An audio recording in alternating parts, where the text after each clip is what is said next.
We still don't know why these particular people were targeted, but we certainly have some very clear idea about the political views of the suspected killer, because he has posted a lot of material online. He has posted a 1,500-page book written mostly in English, which outlines his anti-Islamic views and his views on immigration. And this evening, Norwegian police have confirmed that a video which was posted yesterday on YouTube is genuine, in that it appears to be an anglicised version of his name. It is Andrew Berwick that it has come under the name of, and included in the video posting is a photograph of him brandishing a gun. So it doesn't explain, though, why he targeted the people that he did target, but my report, which is coming up now, I should warn you, does contain images of dead bodies.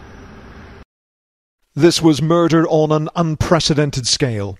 Anders Behring Breivik, armed with several weapons, embarked on a lengthy shooting spree on a small island which gave many of his victims little chance of escape. It's believed this was his second mass killing of the day. He had apparently driven straight from Oslo, having detonated a massive bomb in the city centre, and posing as a policeman, asked this man for a boat to the island so he could brief people about security. Was he calm? Was he relaxed? Or was he tense? He was really relaxed. There was no stress, nothing. So it was like this was just the thing he usually did, like this was normal for him. Terrified and traumatised, those who were still alive when the police finally arrested the gunman were brought back to the mainland. Many had extraordinary stories of how close they came to being killed. We could hear bullets just flying by our ears, seeing people getting hit by bullets, just running next to you. It's chaotic. Adrian Prakon was shot in the shoulder while pretending he was dead.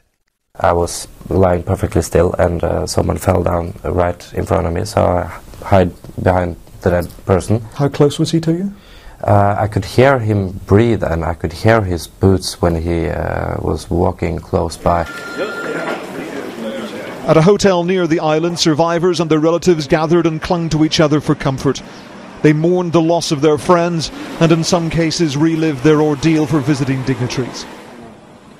The Prime Minister and Norway's King and Queen heard harrowing stories of what was one of the country's darkest days. Some of the greatest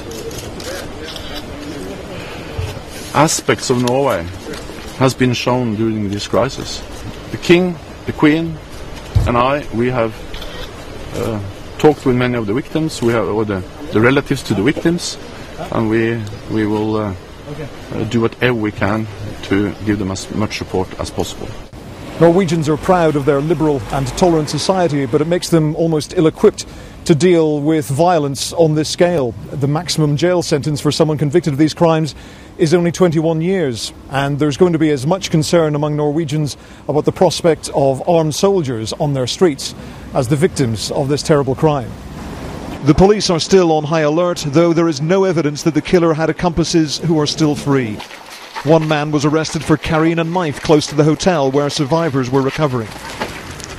People have been told to avoid the centre of Oslo for now, and they've heeded the advice. The city is quiet, the country is in mourning for the dead, and also for their tranquil way of